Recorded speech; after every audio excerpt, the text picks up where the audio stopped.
এখন আসেন যে ব্যাকগ্রাউন্ড ইমেজ। ওকে, তো ব্যাকগ্রাউন্ড ইমেজ নেওয়ার সময় আপনারাও যেটা করবেন সেটা হচ্ছে, দেখেন আমি একটা ফোল্ডার তৈরি করছি, ওই ফোল্ডারে আজকে ডে নামে একটা ফোল্ডার তৈরি করে এইখানে আমি কাজ করতেছি। তো আপনারাও করবেন, নাহলে কিন্তু লিঙ্কটা করতে অনেক সমস্যা হবে, আর লিঙ্কটা যদি পারফেক্টলি না করতে পারেন তাহলে কিন্তু ব্যাকগ্রাউন্ডটা পাবে না, এটা কিন্তু খেয়াল রাখতে হবে। তো দেখেন আমি এখানে যেটা করলাম সেটা, এখানে একটা আইএমজি নামে একটা ফোল্ডার নিলাম। ওকে, সো আইএমজি ফোল্ডারে আমি এখন যে ইমেজটা নিয়ে কাজ করতে যাচ্ছি ওই ইমেজটা রাখবো। তো আপনারা ওইরকম করবেন যে কাছাকাছি রাখবেন, যে আপনার ইন্ডেক্স ডট এইচটিএমএল ফাইলটা যেখানে বা স্টাইল ডট ফাইলটা যেখানে ওইখানে রাখবেন, বা একটা ইমেজ নামে ফোল্ডার নেবেন। কাছাকাছি না রাখলে লিঙ্কটাতে অনেক সমস্যা হবে। এই দেখেন আমি রাখলাম, বা আপনারা এই যে এখানে রুটে রাখতে পারেন। তো এখন দেখেন এইরকম রাখলাম। এখন আমাদের কোডে যদি যাই, আমরা কিন্তু এরকম যে একটা ব্যাকগ্রাউন্ড নিয়ে কাজ করব। এখন দেখেন ব্যাকগ্রাউন্ড আর একটা ইমেজ, এটা কিন্তু দুটো অনেক ডিফারেন্ট। আমি যদি এখানে ইমেজ নেই, যে ইমেজ, আর এইখানে যদি আইএমজি নিয়ে আমি যদি এটা লিঙ্ক করাই দিই, তারপরে দেখেন এটা হলো ইমেজ ট্যাগ। তারপরে দেখেন আমি চাচ্ছি কি যে এই যে লেখাটা, তো এইখানে থাকবে যে ক্লাসের নামটা, বা এরকম টাইটেলে থাকবে ক্লাসের নামটা, মানে ব্যাকগ্রাউন্ড, এটা ব্যাকগ্রাউন্ড থাকবে, তার উপরে লেখাটা থাকবে। তো এরকম যদি করতে চাই, এরকম একটা ইমেজ নিলাম, এবং আমি হচ্ছে এই যে ধরেন H2 দিস ইজ ডে এরকম দিলাম, লেখাটা নিচে চলে আসছে, এটার উপরে কিন্তু গেল না। তো এইরকম মানে এক্সিস্টিং ইমেজ ট্যাগ দিয়ে করলে কিন্তু এরকম করতে পারবেন না। আর ব্যাকগ্রাউন্ড ইউআরএল দিয়ে যদি নেই, মানে ব্যাকগ্রাউন্ড ইমেজ দিয়ে যদি নেই, তাহলে কিন্তু আমরা সব কিছুরই ব্যাকগ্রাউন্ড দিতে পারবো। এই মেনুটারও ব্যাকগ্রাউন্ড দিতে পারবেন, সব ট্যাগ, সব ডিপ, সব কিছুরই আপনি ব্যাকগ্রাউন্ড সেট করতে পারবেন। তো চলেন ব্যাকগ্রাউন্ডটা আমরা দেই। তো ব্যাকগ্রাউন্ড আপনি দেওয়ার জন্য আমরা যেমন ট্যাগ ইউজ করি না, ইমেজ ট্যাগ দিয়ে দিলাম ওইরকম। তো ব্যাকগ্রাউন্ড দেওয়ার জন্য ট্যাগকে তো ব্যাকগ্রাউন্ড দিতে হবে, তাই না? তো আমরা একটা ডিভ ট্যাগ নিয়ে নিই, যে ডিভ, এখানে হলাম যে ক্লাস দিলাম যে অ্যানাদার, এইখানে আমরা ব্যাকগ্রাউন্ডের কাজগুলো করবো। ওকে, আর এইখানে আমি একটা লেখা দিয়ে দিলাম যে দিস ইজ ডে, বা এরকম ক্লাস 19 এরকম একটা দিয়ে দিলাম। ওকে, তো এই অ্যানাদার নিলাম, অ্যানাদারটা এইখানে দিলাম। আগে একটা রান করে দেখি কীরকম হয়েছে, এই যে এরকম, তাই না? আর এই যে লেখাটা নিচে আছে, থাক ওটা সমস্যা নেই। এই যে দেখেন, তো আমি কি চাচ্ছি এইখানে এই যে লেখাটা, এইখানে একটা ব্যাকগ্রাউন্ড ইমেজ নিতে। তো এটা কিভাবে নেব? আমরা আগে কি জানতাম যে ব্যাকগ্রাউন্ড বিজিসি কালার দিলে কিন্তু ব্যাকগ্রাউন্ড কালার দেওয়া যেত। আমি যদি এখানে দিয়ে দিই যে ব্যাকগ্রাউন্ড কালার হচ্ছে রেড, এই যে রেড হয়ে গেছে। তো এখন এই যে জিনিসটা দেখেন, ব্যাকগ্রাউন্ড কালার রেড হলো না, কালার। তো এইটা এখানে জাস্ট লিখবেন ইমেজ, কালারের জায়গায় IMAGE, ব্যাকগ্রাউন্ড ইমেজ। ওকে, সো এরকম কালার দিতাম এরকম। তো এখন টোটালটা যদি লিখি আমি এগেইন, যে ব্যাকগ্রাউন্ড BACKGROUND IMG, এই যে দেখেন URL, এখানে কিন্তু আপনার লিঙ্কটা দিতে হবে। ওকে, সো এইখানে আপনার ইমেজের লিঙ্কটা দিতে হবে। তো IMG, এই যে আমার ইমেজটা ছিল এখানে। তো আপনার যে ইমেজের যে পার্টটা এখানে সঠিকভাবে দিয়ে দিবেন।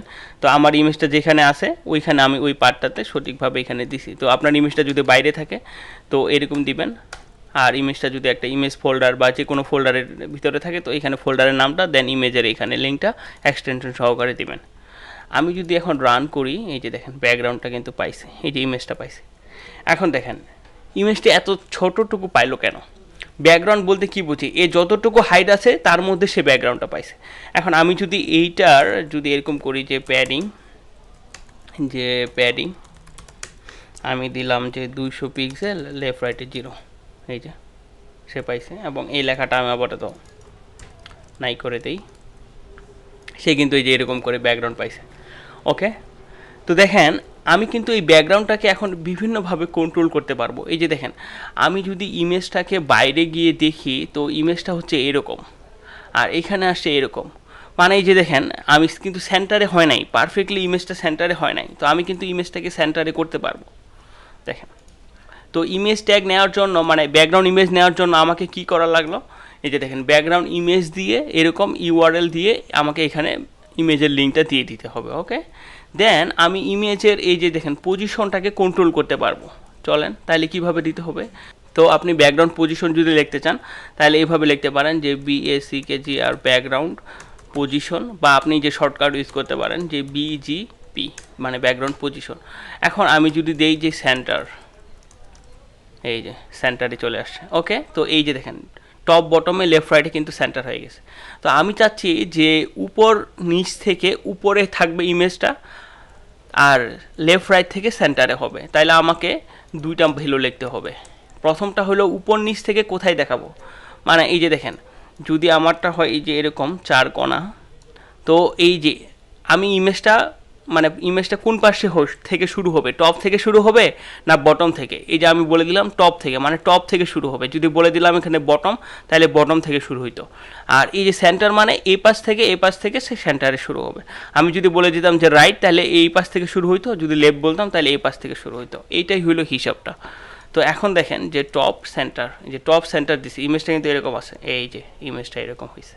ওকে, আমি যদি এখানে বটম দিতাম, বটম সেন্টার, তাহলে কিন্তু ইমেজটা এই যে বটম থেকে শুরু হয়েছে। আর আমি যদি এই দিকে এখানে লেফট দিতাম, ব্যাপারটা কিন্তু দেখবেন তো এই যে লেফট থেকে শুরু হয়েছে। এইরকম কেন হইলো না? কারণ ইমেজের সাইজটা, এই যে দেখেন ইমেজের সাইজটা কিন্তু আমার ডিসপ্লে সমান। তো আপনারা এটা ওই জন্য বুঝতেছেন না আর কি। এটা তো আমরা এখন বুঝলাম। ওকে, তো আরেকটা দেখেন যে ইমেজের সাইজটাকে কিন্তু আমি কন্ট্রোল করতে পারবো। এখন ইমেজের সাইজটাকে কন্ট্রোল করার জন্য যে আমাদের যে প্রপার্টিটা আছে এটা হলো ব্যাকগ্রাউন্ড সাইজ। ওকে, তো আপনারা এইভাবে লিখতে পারেন যে বিজি এই যে এস, তাহলে কিন্তু ব্যাকগ্রাউন্ড সাইজ। এই যে দেখেন ব্যাকগ্রাউন্ড সাইজ হচ্ছে একটা হচ্ছে কন্টেইন, একটা হচ্ছে আপনার এভাবে দিতে পারবেন 100%, আর একটা হচ্ছে কভার। এই যে জিনিসগুলা এগুলা কিন্তু মানে দেখেন ব্যাপারটা যদি আপনি এইভাবে দেন যে 100%, ওকে 100%, তাহলে হবে কি মানে ইমেজের যে অ্যাসপেক্ট যে রেশিওটা আছে ওইটাকে সে দেখবে না। আপনাকে একদম টানে টুনে সে যে ডিপটার যত হাইট যত ওয়েট এটাকে সে দেখবে না, একবারে টানে টুনে সে 100% করে দিবেই সব পাশ থেকে। তারপরে দেখেন এই যে ইমেজের যদি আপনি এভাবে দেন যে কোভার দিলে হবে কি যে ইমেজটার অ্যাসপেক্ট রেশিওটা সমান রেখে সে ইমেজটাকে বড় করে দিবে, মানে লেফট রাইট থেকে যেভাবে সরানো দরকার সে ওভাবে কভার করে রাখবে। আর আপনি যদি এভাবে দেন যে কন্টেন্ট, ওকে কন্টেন্ট দিলে যেটা হবে সেটা হচ্ছে যে এই যে ইমেজের যে ইয়াটা মানে হাইট উইথ সে সমান করে এইভাবে যে সে রাখবে, মানে হচ্ছে আপনার ইমেজটা এই যে দেখতেই পাচ্ছেন চেঞ্জটা ওকে। তো এই হইলো আপনার ব্যাকগ্রাউন্ড সাইজটাকে আপনি কন্ট্রোল করতে পারবেন। তো এই যে এক্সপেক্ট রেশিওর কথাটা বললাম না, এই জিনিসটা কিন্তু একটু ডিপ থিঙ্ক। তো চলেন আমরা আবার তো এই জিনিসটা নিয়ে আমি দেখি। ওকে, তো চলেন এই যে 100% আমি রাখলাম, রাখে এই যে ইমেজটা অনেক বড় না, আমি একটা ইমেজটা ছোট করে দেই। বা এই যে এইখানে দেখেন আমাদের ফোল্ডারে যাই যে ইমেজটা কোথায় আছে এইখানে। তো দেখেন ইমেজটা আমার এরকম আছে না, দেখেন ইমেজটা এরকম আছে। তো আমি যেটা করলাম যে ইমেজটা ছোট করে দেই, ইমেজটা ছোট করে দেই, দিয়ে দিলাম যে 600 পিক্সেল। এই যে এখন দেখেন ইমেজটা এরকম হইলো, আমি এটা সেভ করে রাখলাম, ইমেজটা আমার 600 পিক্সেল হইলো।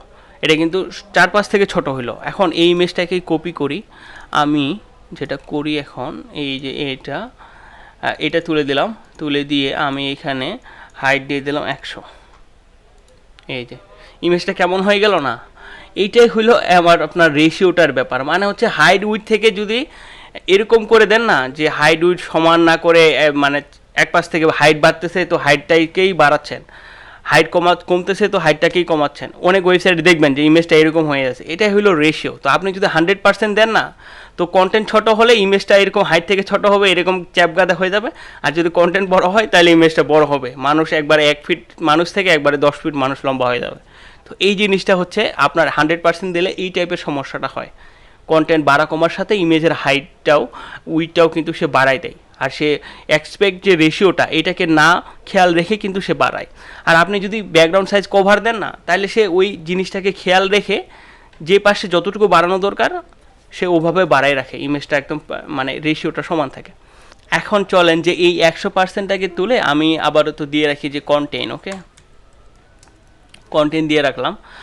আর এই যে দেখেন এখন আপনি যদি রিলোড দেন, এই যে দেখেন ইমেজটা কিন্তু বারবার রিপিট হয়ে গেছে। তো এটা একটা সমস্যা, যদি ইমেজের সাইজ ছোট হয় তাহলে কিন্তু বারবার রিপিট হয়ে যাবে। আমি কিন্তু এটাকে কন্ট্রোল করতে পারবো। তো কিভাবে কন্ট্রোল করব, যে বিজি আপনি এরকম দিতে পারেন যে ব্যাকগ্রাউন্ড রিপিট, একবারে ডাইলে লিখতে পারেন BACKGROUND রিপিট দিয়ে নো রিপিট।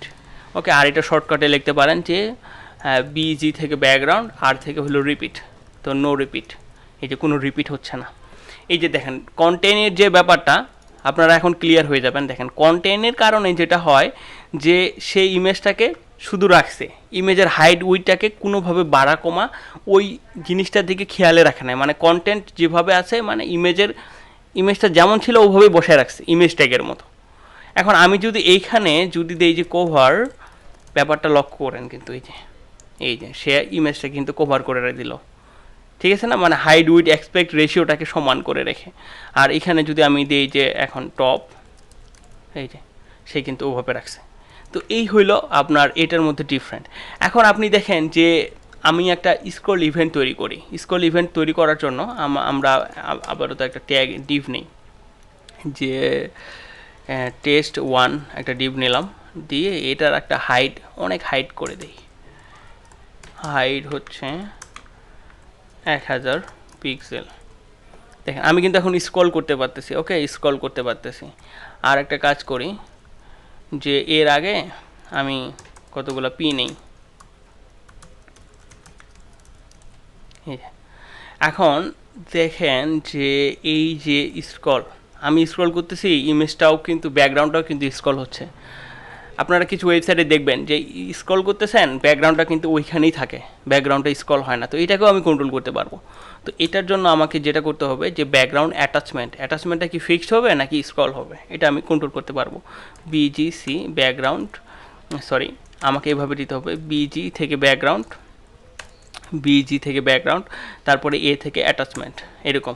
ওকে, তো আপনারা ব্যাকগ্রাউন্ড অ্যাটাচমেন্ট যদি ফিক্স দেন তো ব্যাপারটা দেখেন এই যে ব্যাকগ্রাউন্ডটা ফিক্সড হচ্ছে, দেখেন ব্যাকগ্রাউন্ডটা ফিক্সড হয়ে আছে, ব্যাকগ্রাউন্ডটা কিন্তু নড়তেছে না। আমি যদি এভাবে দেই যে ব্যাকগ্রাউন্ড অ্যাটাচমেন্টটা যদি এইভাবে রাখি যে স্ক্রলটা ডিফল্ট আর কি, যদি আমি যে স্ক্রল হচ্ছে ব্যাকগ্রাউন্ডটা এই যে সরে যাচ্ছে, আর আমি যদি এইভাবে দিই যে ফিক্সড এরকম FYXED, এই যে ফিক্সড হয়ে আছে।